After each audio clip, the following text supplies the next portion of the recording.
We turn now to an I-Team exclusive. A medical marijuana company called Cumberland Curative says it was cheated out of a chance to win one of the first ever medical marijuana licenses in Georgia. Cumberland Curative filed a lawsuit that says evidence suggests the licenses were bought and sold through closed door politics and backroom deals. Well, senior I-Team reporter Dale Russell has been investigating the controversial bid process and is here now with the latest. Dale?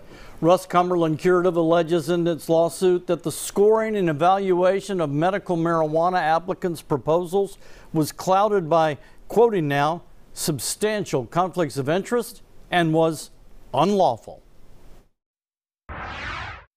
If there is no wrongdoing or corruption, then why not turn these applications, evaluation sheets, etc., over to the public? Cumberland Curative President Charlie Arnold believes his company was cheated out of an honest chance to win one of the first ever licenses to legally grow and produce medical marijuana in Georgia.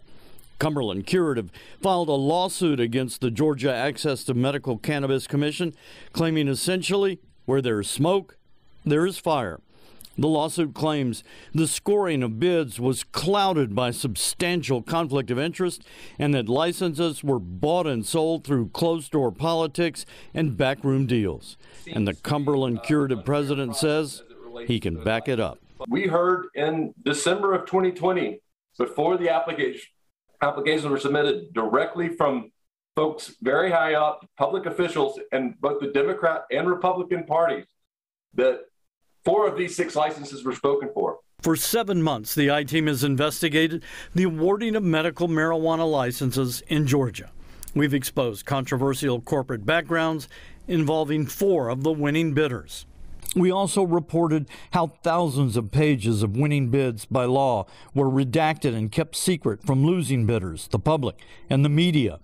The scoring of those winning bids by politically appointed commissioners was also kept secret. I smell a rat in the woodpile, folks, because something told me that this thing was destined for hand-picked folks. Hartwell Republican Alan Powell tried to fix what he saw as serious problems in the secretive bid process. He wanted to add all the companies protesting the bid awards to the list of winning bidders. It's not perfect, but it's the best solution we have right now. And Glenville Republican Representative Bill Werkheiser introduced a bill that would throw out all the bids and start all over.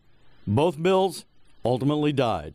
The winning bidders, with their secretive scoring evaluations and their heavily redacted applications, were still in business. For the public not to know who these teams are and how they're going to be producing this medicine is simply preposterous. Charlie Arnold claims the problem is the public and patients don't really know who the winning bidders are.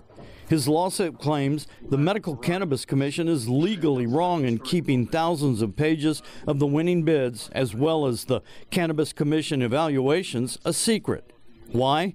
The lawsuit argues since a notice of intent to award license has been released under current state law, all the key documents in the bid process should now be available to anyone in the public, including patients. The parents are the ones that have more interest in knowing who these people are than anyone else. If someone's making medicine for my child, and I want to know who that company is and how they're producing that medicine. We asked the Cannabis Commission Executive Director Andrew Turnage for comment. We got no response.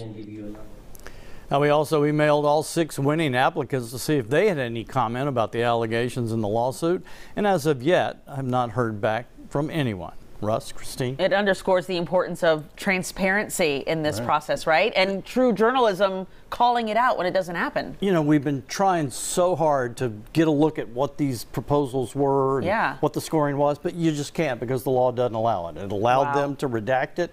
It allowed them to keep the scoring secretive. It didn't force them to do that, though, did it? I mean, is there a good reason to do this? I can't think of one. You know, I I can't tell you how many people I asked that question of at the beginning of this process. And I kept saying, who made this decision? Right. Where did this come from? I never got a straight answer. Wow, Dale. All right, thanks so much. No, thanks.